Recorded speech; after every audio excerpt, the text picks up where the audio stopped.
देश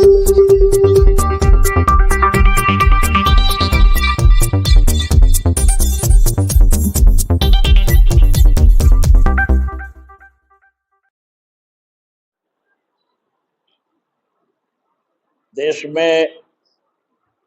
भारतीय जनता पार्टी की सरकार बनने के पश्चात आदरणीय नरेंद्र मोदी जी के नेतृत्व में बहुत सारे सुधार के कार्यक्रम किए जा रहे हैं। भारतीय जनता पार्टी पंडित दीनदयाल उपाध्याय के मार्गों पे चलते हुए, उनके दिखाए हुए दिशा को ध्यान में रखते हुए समाज के हर वर्ग को, दबे कुचले, शोषित, वंचित सभी के उत्थान के लिए काम कर रही है। इसी क्रम में बहुत दिनों से जो नवासी उत्तर प्रदेश की पिछड़े वर्ग की जातियां हैं या अन्य जातियां जो हैं, जो दबी कुचली हैं, जिनको समाज में विकास का अवसर नहीं मिल रहा है, वो राजनीति में, सत्ता में भाग लेना चाहती हैं। सत्ता से उनको उनकी संख्या होने के बाद भी वो अवसर नहीं प्राप्त कर पा रहे हैं। ऐसे में जब प्रधानमंत्री आदरणीय नरेंद्र मोदी जी ने ये निर्णय किया कि देश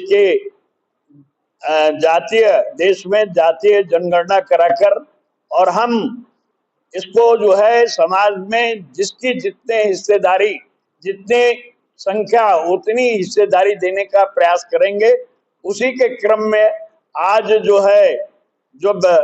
देश में जातीय जनगणना कराने का केंद्र सरकार ने निर्णय लिया है, तो हम लोग पिछड़े वर्ग समाज के लोग और पिछड़ा वर्ग मोर्चा बहुत उत्साह के साथ आज इस प्रधानमंत्री के निर्णय का स्वागत करने और अभिनंदन करने के लिए आज ये कार्यक्रम कर रहे हैं। आज के अवसर पर मैं ये कहना चाहूंगा कि भारतीय जनता पार्टी की सरकार जब देश में, जब से भारतीय जनता पार्टी बनी है, उसके पहले भी भारतीय जनसंघ थी, तब भी उन्होंने दबे और कुचले लोगों को आगे लाने के लिए पंडित दीनदयाल उपाध्याय के एकात्म मानववाद को सुचारू रूप से सत्ता में आने के बाद लागू करने के लिए अनेक अवसरों पे तमाम से कार्यक्रम करते रहे हैं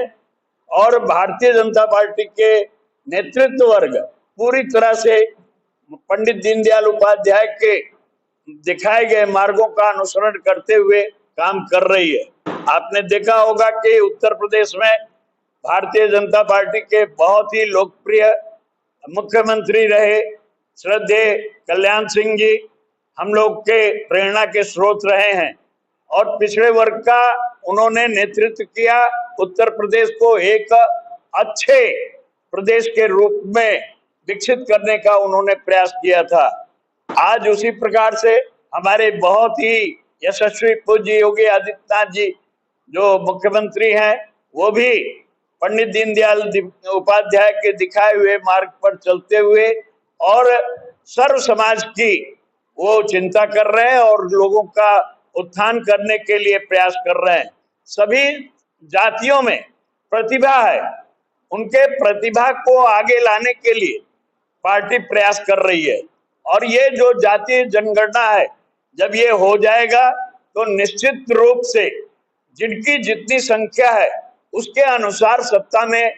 प्रशासन में भागीदारी मिलेगी। और आज के इस अवसर पर प्रधानमंत्री के उस निर्णय का हम लोग पुरजोर स्वागत करते हैं, अभिनंदन करते हैं और आशा करते हैं कि ये बहुत ही लाभदायी पिछड़े वर्ग समाज के लिए होगा। बहुत बहुत धन्यवाद।